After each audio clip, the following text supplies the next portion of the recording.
खाड़ी के बारूदी घमासान के बीच अमेरिका ईरान में रस्साकशी का खतरनाक खेल चल रहा है। इस खेल का द एंड एटमी धमाके के साथ होने का खतरा है, क्योंकि ईरान और अमेरिका में बात बिगड़ती जा रही है।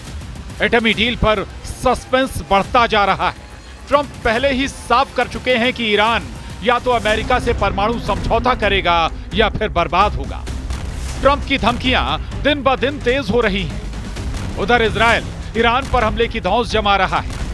ईरान भी ट्रंप की एटमी डील से दूर होता दिखने लगा है, मगर ट्रंप एटमी डील की मजबूरी गिनाते जा रहे हैं। इस सब के बीच इजराइल दुश्मनों पर बारूद बरसाना बंद नहीं कर रहा है, जबकि ईरान ने फाइनल फैसला कर लिया है। फैसला ये कि ईरान ट्रंप के साथ परमाणु समझौता नहीं करने वाला। ईरान एटमी डील के लिए तब ही तैयार होगा जब ट्रंप ईरान की हर शर्त मान ले। इसके मायने ये हैं कि अब डील नहीं, युद्ध होगा। ईरान को इजराइल के जंगी जेट नहीं डरा सके। ईरान को ट्रंप की धमकी से फर्क नहीं पड़ा। ईरान एटमी डील के थ्रेट से भी नहीं घबराया। ईरान ने अब ताल ठोंककर ट्रंप से कहा है कि वो दुनिया का सबसे बड़ा एटमी पावर बनेगा। ईरान के सुप्रीम लीडर अली खामेनेई ने जो वार्निंग दी है, उससे सुपर पावर की जमीन खिसक गई। कल तक जिस ईरान को ट्रंप बात बात पर बर्बाद कर डालने की धौंस जमा रहे थे, जिस ईरान के न्यूक्लियर सेंटर को नेतन्याहू जंगी जेट से बम बरसाकर उड़ाने का मिशन ऑन करने वाले थे, उसी ईरान ने अब 100 से ज्यादा एटमी सेंटर बनाने का रुख अख्तियार कर लिया है। मतलब ये कि ईरान एटमी पावर नेशन की लीग का लीडर बनने की हुंकार भर रहा है। साथ ही ईरान ने ट्रंप की एटमी डील के ऑफर को भी रद्दी की टोकरी में डालने का सिग्नल दे दिए। ईरान के सुप्रीम लीडर अली खामेनेई ने ट्रंप की एटमी डील को ईरान के लिए सबसे हानिकारक डील तक कह दिया है। ईरान में वही होगा जो सुप्रीम लीडर अली खामेनेई तय करते हैं। सुप्रीम लीडर की कही हर बात पत्थर की लकीर होती है। अली खामेनेई अमेरिका को धोखेबाज कहते हैं, अमेरिका को सबसे बड़ा दुश्मन मानते हैं। सुप्रीम लीडर ने इसके बाद भी ट्रंप की एटमी डील के लिए हरी झंडी दे दी, मगर सारे एहतियात बरतते हुए उन्होंने ट्रंप से अलर्ट रहने की हिदायत भी दी थी। हालांकि डील पर ट्रंप के बदलते रुख ने ईरान को परमाणु समझौते से दूर कर दिया है। सुप्रीम लीडर खामेनेई का दिमाग ट्रंप की जिस बात ने गर्म कर दिया, उसे भी जान लीजिए। ईरान अमेरिका के बीच परमाणु समझौते पर अब तक 5 राउंड की बैठक हो चुकी है। एटमी समझौते की हर बैठक के बाद प्रेसिडेंट ट्रंप ईरान पर नया प्रेशर बना रहे हैं। 5वें राउंड की बैठक में ट्रंप के दूत स्टीव विटकॉक ने ईरान के विदेश मंत्री से ईरान के यूरेनियम संवर्धन प्रोग्राम पर पूरी तरह पाबंदी की शर्त सुना दी।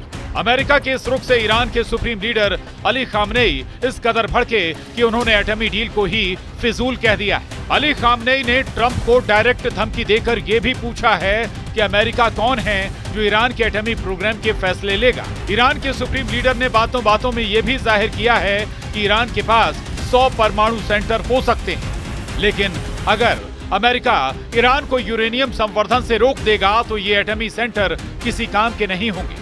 तब फिर ऐसे एटमी सेंटर किसी काम के नहीं होंगे। ईरान के सख्त रुख ने ट्रंप की टेंशन बढ़ा दी।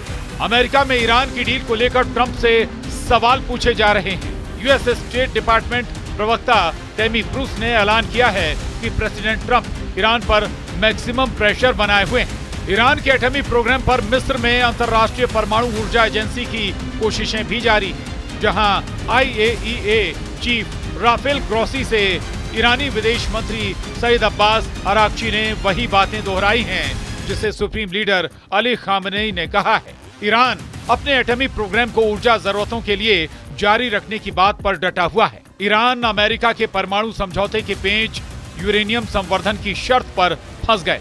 ये सुलझेगा या नहीं? 2018 में अमेरिका ने परमाणु समझौते के joint comprehensive plan of action के तहत कुछ नियम तय किए थे, जिसमें ईरान को केवल 300 किलोग्राम यूरेनियम रखने की अनुमति दी गई। इसके साथ ही ईरान को यूरेनियम को 3.67% तक संवर्धित करने की छूट भी मिली। हालांकि मार्च 2025 में IAEA की जांच में पता चला कि ईरान के पास करीब 275 किलोग्राम यूरेनियम था, जिसे 60% तक शुद्ध किया गया है। यानी ईरान यूरेनियम को और शुद्ध कर ले तो करीब आधा दर्जन परमाणु हथियार बना लेगा। अमेरिका मानता है कि ईरान यूरेनियम से एक हफ्ते में ही एक एटम बम बना सकता है, लेकिन ऐसा ना ट्रंप होने देंगे ना ही नेतन्याहू, भले ही ईरान से युद्ध क्यों ही ना करना पड़े। इजराइल तो इसी ताक में है कि ट्रंप का इशारा हो और ईरान के एटमी अड्डों पर हवाई हमले शुरू किए जाएं। अमेरिका और इजराइल दोनों के पास ईरान के परमाणु ठिकानों के बुनियादी ढांचे पर बमबारी करने की सैन्य ताकत, मगर ईरान के ज्यादातर परमाणु ठिकाने जमीन के नीचे बने हुए हैं। उन्हें तबाह करने के लिए इजराइल को बंकर बस्टर बम बरसाना होगा। ऐसे बमों को इजराइल बिना अमेरिकी मदद के इस्तेमाल नहीं कर सकता। इजराइल के लिए ईरान से भिड़ने से पहले हर दिन नए दुश्मन की आमद भी आफत है। सीरिया से गोलान हाइट्स पर पहली बार 2 रॉकेट दागे गए। कमांडर जुलानी के राष्ट्रपति बनने के बाद ये पहली बार है कि इजराइल पर हमला हुआ है। हमले के लिए इजराइल के रक्षा मंत्री इजराइल कोट्स ने कमांडर जुलानी उर्फ अल शरा को जिम्मेदार ठहराया है। इजराइल ने धमकी दी है कि हमले का मुंहतोड़ जवाब जल्द दिया जाएगा। अब तक इजराइल ने जब चाहा सीरिया में घुसकर दुश्मनों के ठिकाने तबाह किए हैं, लेकिन सीरिया से हुए पलटवार से साफ हो चुका है कि नेतन्याहू को एक नए फ्रंट पर जबरदस्त टक्कर मिलने वाली है। सीरिया में पर्दे के पीछे तुर्की की ताकत, जिससे भिड़ना इजराइल के लिए घातक साबित हो सकता है। तुर्की के राष्ट्रपति एर्दोआन इजराइल को सबसे बड़ा दुश्मन मानते हैं। तुर्की की सेना और हथियार भी इजराइल के टक्कर के हैं। यानी ईरान अमेरिका के घमासान का नतीजा जितना खौफनाक होगा, उतना ही डरावना युद्ध इजराइल तुर्की के बीच भी छिड़ सकता है। Bureau report, news 18।